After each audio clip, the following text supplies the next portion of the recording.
Hey, what's up, everyone? How you doing? It's me, Mr. 4K Upscaler. This is a Samsung Ks-8000 with the newest update 12.31.1, which you have to download manually, okay? You cannot download this update through a server from Samsung. You have to go to your thumbstick, your USB thumbstick, meaning you have to have a computer, you have to go to the Samsung, go to their link, download the update, 1.2 gigabytes, and then through your thumbstick, you have to put it on the top level folder, extract it there, and then go ahead and plug it into your USB hub, One Connect, HDMI, Samsung USB hub, and from there you have to search for it and search through update via USB, and it will detect it, and then you will be able to install that 1.2 gigabyte update. I know it's kind of pain in the neck, okay? I wish that they haven't done it this way, but that's the only way you can get this update, guys, all right? Now, what I'm going to do here is I'm going to talk about this update a little bit. Number one, I just want to clarify a couple of things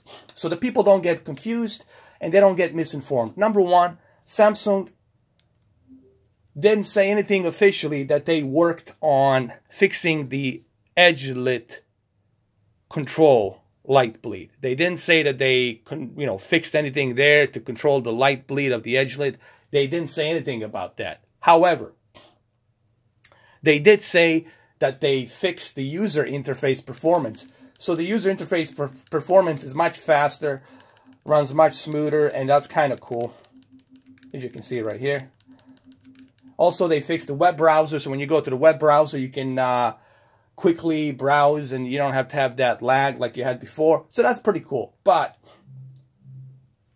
considering that I had this TV for how many years now? 2.5 years, almost 3 years. I know how Samsung Ks-8000 looks, and I know how it looks before 12.30 update and now with this 12.31 update. I know because I had this TV for a long, long time. Okay. When it comes to Samsung Ks-8000, I've been testing this TV left and right, and I know how badly that edge-lit can be sometimes, okay? So I know if it's good or if it's bad. Believe me, right now I'm in a very dimmed room. I know it has a blue, purple, kind of like fluorescent light, but they're LED blue, purple lights that I'm using. They're very dimmed.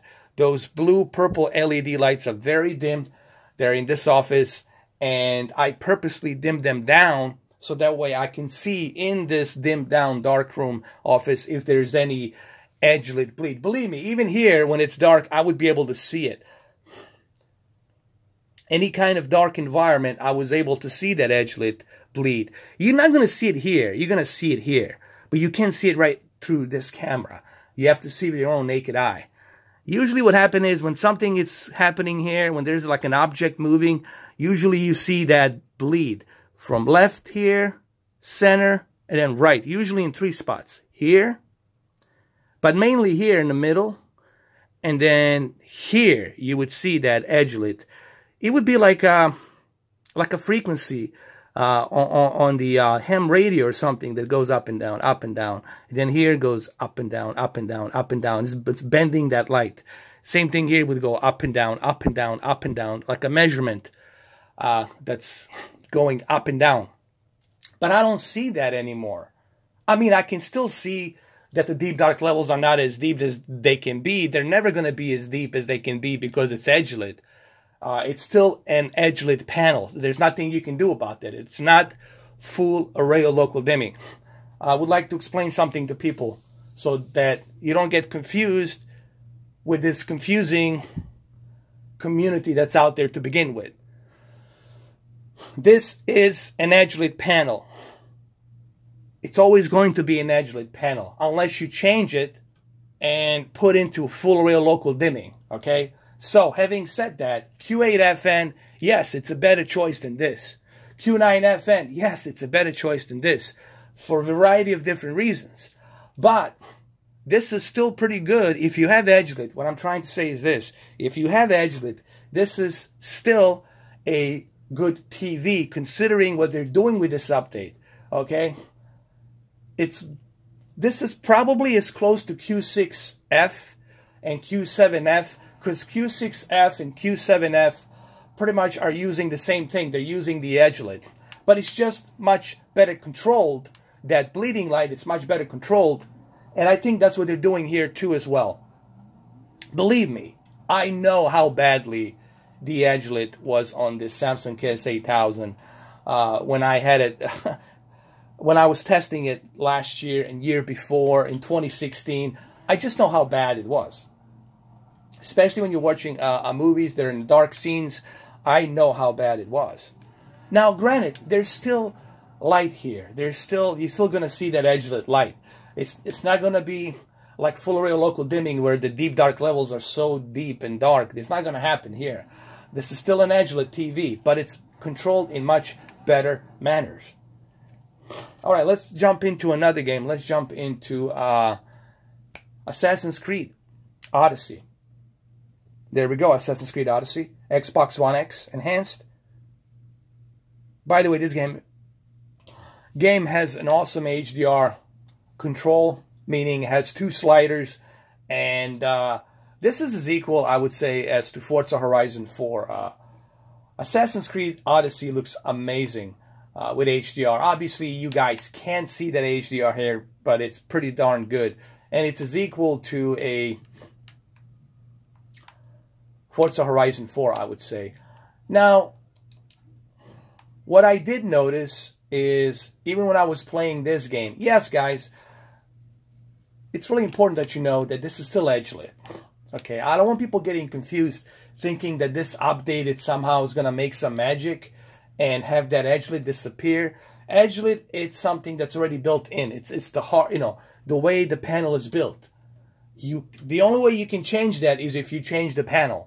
Meaning you have to remove this panel, put the new panel in with full array or local dimming, okay, with different local dimming zones to reduce that bleed light and control that light so you can have much better contrast ratio and much better deep dark levels and white bright levels, okay? That's why you have Q8FN. That's why you have Q9FN. That's why the Samsung made that TV. Because they realized that the edgelit, it's something that honestly should be abandoned. They need to stop making the edgelit TVs. I think the edgelit needs to be officially stopped from production. What's the point of making an edgelit TV? Honestly, it's just, it was stupid. It was stupid to begin with to make an edgelit TV. So, but having said that, I want you guys to understand, is this better? Is this TV better than Q9FN? No, it's not better than Q9FN. Is this TV better than Q8FN? No, it's not better than Q8FN. For a variety of different reasons. That's why Samsung made a better TV this year. Okay? This is still an edgelit. It does have great peak brightness. It does have great color accuracy. It's just shy away a little bit from hitting that 100% DCI-P3 mark that Q8FN, Q9FN are hitting. What Ks-8000 is, it's something as close to a Q6F and Q7FN. Okay, Ks-8000 and Ks-9000 are as close to a Q6F and Q7F. They're as close to those model numbers, brands. But this update, what it does, it really reduces a little bit of that edgelit. Again, there's still edgelit there. And I know this is going to be hard for some people to understand what I'm talking about. Okay, the light, it's still emitting at the bottom and then a little bit at the top. But it's being controlled a little bit better here with this update. How do I know that? Because I know just how bad it was. Even right here on the dark areas, I would know just how bad that edgelit would be here. Like, I would see it like a frequency that would go up and down. It would go up and down like that. I'm doing this purposely with my exposure light, so kind of to give you some illusion of as to how it would be. Like the edgelit would be bleeding like here and here and here in 3 different spots, you would see it. Okay? But here it's being regulated much, much better for that matter.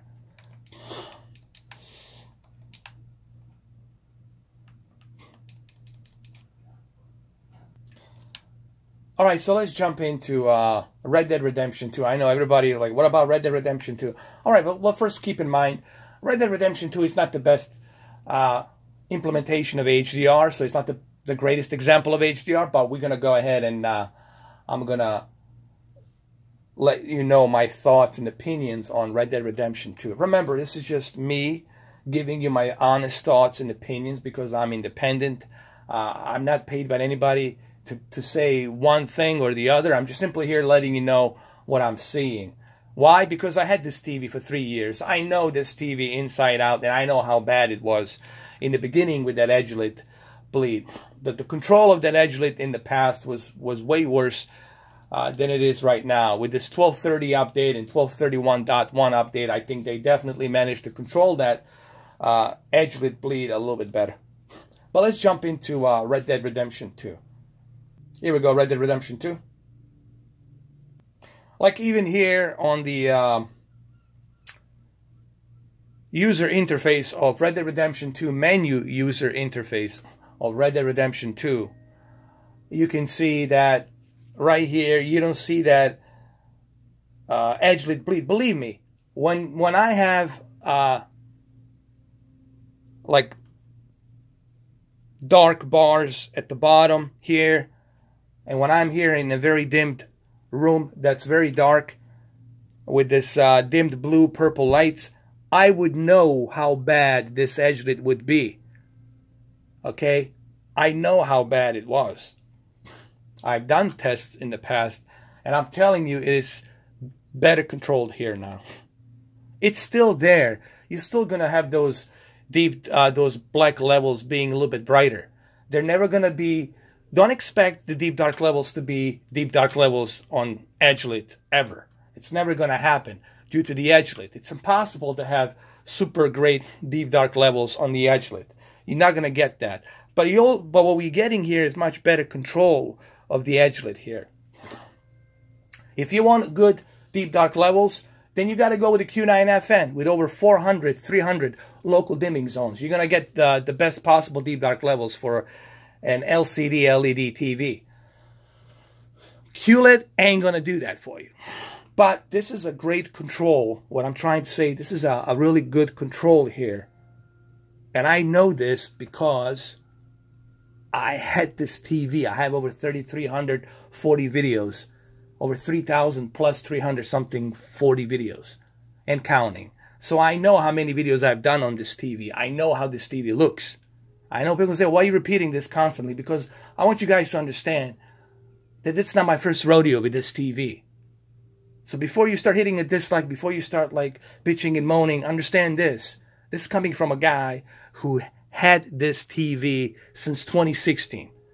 And I know a difference when I see it. And here's a great example right now here. When the picture comes in and out of focus. Look when the picture gets dark. And you will see that you barely will see any edge-lit bleed at the bottom. Nothing. You don't see it. You don't see it like it used to be. You know. And that's pretty darn good for this update, for this TV. Now, here we go. Red Dead Redemption 2.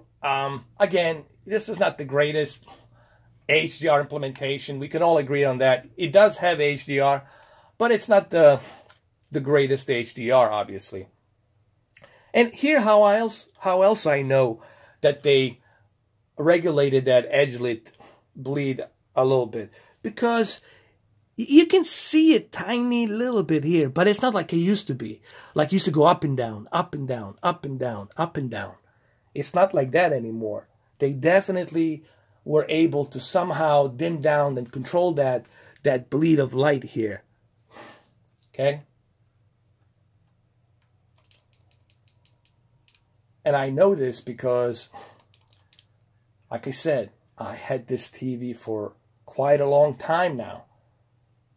And that's the first thing that hit me, even with the 1230 update and 1231, especially 1231, it hit me like, wow, they definitely did something here with the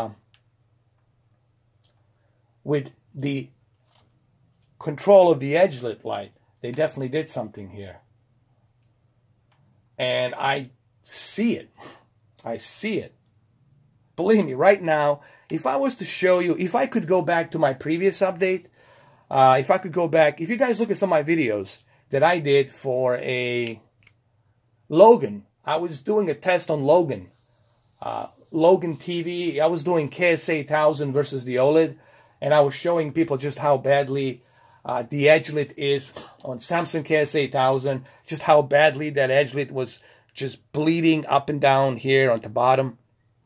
It was going like this, like a frequency levels, goes up and down, goes up and down, goes up and down, especially on a dark scenes. Like here, on the dark scenes, you would see it. It would go up and down, up and down, up and down. But you don't see that anymore. And that's pretty darn good. You know. So what I'm trying to say is this. If you have this TV, if you have this Ks-8000, it's still a good 4K HDR TV. I mean, you're still good to go this year. You're still going to enjoy 4K and HDR. However, Q9FN, Q8FN will give you much better deep dark levels, will give you a better viewing angle, and above all, it will be much brighter. And another thing, it's going to be the color accuracy. You know, 98.7%, close to 100% DCI-P3 that's being measured, that spectrum of colors. So you're going to get all those three ingredients included with Q8FN and Q9FN. And on top of that, you're also getting a much better lower input lag, much more advanced gaming feature, including a FreeSync, including a variable refresh rate, 120 Hertz. You can switch to 1440p, 1080p, okay? So you're getting a much better implementation of the game mode on the Q8FN and Q9FN. So yes, of course, Q8FN, Q9FN, it's something you should definitely upgrade from this if you want to have a really well-balanced TV. I don't call those TVs the best TVs because I don't think there's such a thing as the best TV. I don't think we're ever going to have such a thing as the best TV. What we can look forward to is something balanced. And that's why I call a Q8FN balanced, a really well-balanced TV. And of course, Q9FN, it's on that category, really well-balanced TV. All right, so here we are on the Shadow of the Tomb Raider with this update 1231.1, and it just looks amazing, especially with the HDR. You know, this is still a great HDR TV. You know, if you have this TV and you're looking to upgrade because of the HDR, you're still good with this TV. The HDR is still great on this TV. Now, let me show you what I'm basically using here in terms of my game mode picture settings. I want to show you guys what I'm basically using here. I want you guys to see. I like to keep it right here. This is what I'm using right now currently. Obviously, game mode. I have my backlit at maximum and my contrast at maximum. My brightness at 50. And sharpness, I moved it up to 43 because I really want to get a little bit of that pop detail, because this is a big TV, so I want to get as much of that detail as I can. Even though I know it's outlined detail, it's a pixel outline detail, but still, I like to keep it at 43. Color, I left at 50.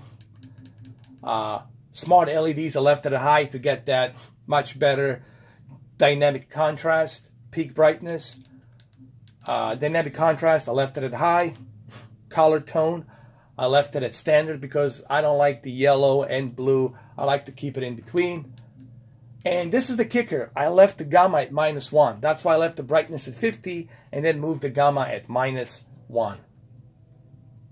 So that way I don't, you know, crush my deep dark levels. Just keep them balanced. And then color space, you guys know me. I like to keep my color space natively to take the full potential of the color spectrum. And that's pretty much what I'm using here. I don't use the motion flow. I don't use that stuff. I'm not a huge fan of soap opera effect. That's personal preference for you guys. I don't recommend it, but if you want to use it, you can use it. Well, there you have it, guys. Like I said, I'm pretty impressed with Samsung Ks-8000 1231.1 update. I think this TV really, it's getting a new lease on life. Just when I thought, well, there's really no point in me going back to the Samsung Ks-8000, well, they pulled me back in, if you will. And I'm very impressed with this TV. And after 3 years, here it is. I haven't had one single problem with this TV, even after 3 years. And I've been using this TV like constantly. And the one thing you'll never have to worry about a TV like this, you'll never have to worry about the burn-in, retention on the screen. But you're still getting a good picture quality. That's something to think about, guys. You know, this is why it's hard for me to recommend OLED, due to the fact that it's too expensive and too expensive to maintenance. You have to spend way too much effort and money and time to maintenance and babysit something. But if you really want a really good, well-balanced TV, go pick up a Q8FN, or if you want to go a little bit higher, you go with a Q9FN. Q9FN is definitely the top of the line, well-balanced TV. If you got a Q9FN, then you're good to go this holiday season. Cheers, Merry Christmas, enjoy. If you want to go with a Q9FN, you're going to get the best possible deep dark levels with that TV, period, for the LCD LED backlit. Well, there you go, guys. That's all I have for you. Let me know what you think. Remember, these are my opinions and thoughts. My opinions and thoughts. Thank you very much, and I'll see you next video.